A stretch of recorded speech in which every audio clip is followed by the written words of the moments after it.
Hello friends!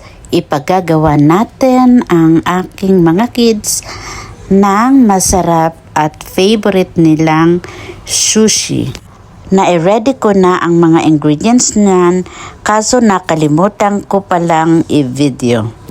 Dahil wala akong nakitang Japanese rice, kaya gumamit lang ako ng glutinous rice at hinaluan ko lang ito ng Egyptian rice. Tinimplahan ko ang rice ng sushi vinegar. Ito lang guys ang aking version sa paggawa ng sushi. Ayan, gumamit ako dyan ng carrots, crab meat, smoked salmon, at ang ating avocado. Dahan-dahan lang natin itong iro-roll para hindi masira ang ating sushi wrapper. Ganon na din ang gagawin natin sa iba pa.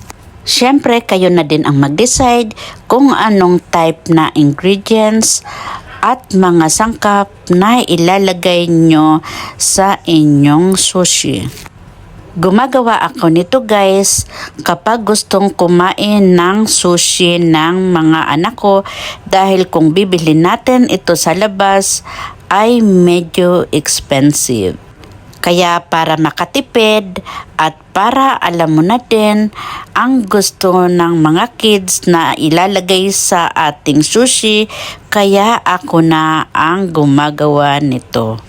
Mabuti na lang guys, dahil ang mga anak ko nagugustuhan naman nila ang mga pagkain na inire-ready ko sa kanila.